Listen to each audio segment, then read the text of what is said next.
Otázka na úvod. Myslíte si, že má Tibor Gašpar pravdu v tom, čo hovorí, alebo veríte skôr slovám Martina Dubéciho? Napíšte svoj názor dolu do komentára. Šokujúci moment nastal v odbornej politickej diskusii, kedy sa proti sebe postavili dve úplne odlišné videnia sveta, spravodlivosti a politickej kultúry.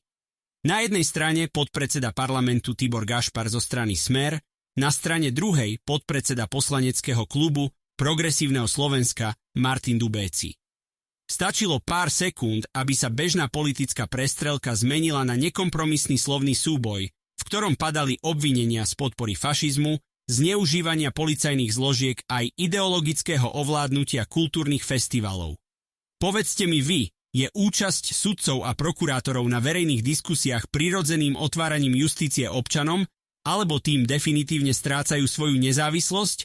Napíšte mi svoj názor dole do komentárov. Poďme si túto horúcu výmenu rozmeniť na drobné. Tibor Gašpar začal svoj výstup nečakane tvrdým a frontálnym útokom, ktorý okamžite šokoval celé štúdio. S vážnym výrazom v tvári sa obrátil priamo na Martina Dubéciho a bez akýchkoľvek servítok vyhlásil: Teraz veľmi vážne, vy podporujete fašizmus na Ukrajine, vy, Progresívne Slovensko. Týmto vyjadrením postavil diskusiu do mimoriadne výbušnej roviny. Gašpar opozícii odkazuje, že ak chce hovoriť o boji proti fašizmu na domácej scéne, mala by sa v prvom rade vecne a objektívne vyjadriť k tomu, čo sa podľa neho odohráva u nášho východného suseda. Poukázal na to, že na Ukrajine dochádza k oceňovaniu historických postav a jednotlivcov, ktorí boli v období druhej svetovej vojny priamo spojení s fašistickými činmi a ideológiou.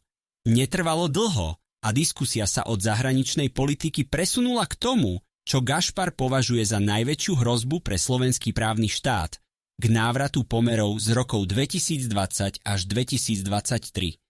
Podpredseda parlamentu natvrdo obvinil Progresívne Slovensko, že ich hlavným cieľom je zaviesť staré poriadky, kedy sa podľa jeho slov štátne zložky bezohľadne zneužívali v boji proti opozičným stranám, najmä proti Smeru. Tvrdí, že opozícia nevie so Smerom bojovať politicky ani odborne a preto potrebuje mať na kľúčových miestach na prokuratúre a v špeciálnych policajných zložkách svojich ideologických aktivistov. Gašpar varoval pred opätovným zakazovaním iných názorov a pred vytváraním zoznamov občanov, ktorých opozícia nálepkuje ako proruských trolov či nepriateľov štátu. Ako reálny príklad toho, ako vyzerá opozičná predstava o právnom štáte, si Tibor Gašpar zobral na mušku známy letný festival Pohoda. Predchádzajúce podujatie označil za progresívny festival a podrobil tvrdej kritike zloženie jeho diskusí. Zmieňoval konkrétne vystúpenie sudkyne Záleskej, ktorá podľa neho na festivale verejne kritizovala rozhodnutie dovolacieho senátu v kauze bývalého špeciálneho prokurátora Kováčika.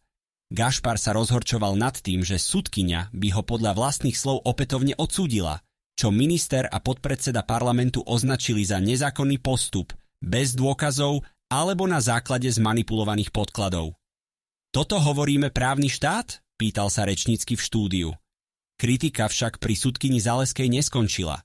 Gašpar poukázal aj na prítomnosť bývalých prokurátorov zo zrušenej špeciálnej prokuratúry, ktorí chodievajú na festival prezentovať svoje vlastné politické postoje, či na vystúpenie predsedníčky úradu na ochranu oznamovateľov, ktorá tam podľa neho robila priamu propagandu svojej inštitúcie.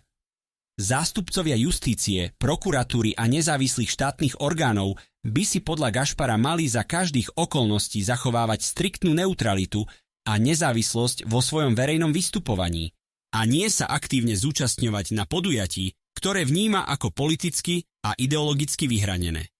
Táto výmena názorov medzi Tiborom Gašparom a Martinom Dubécim opäť raz obnažila hlbokú priepasť, ktorá delí slovenskú politickú scénu. Kým jedna strana vidí v diskusiách na kultúrnych podujatiach prirodzenú občiansku angažovanosť a obranu demokracie, druhá v tom vníma nebezpečné prekračovanie hraníc nezávislosti štátnych orgánov a politický aktivizmu.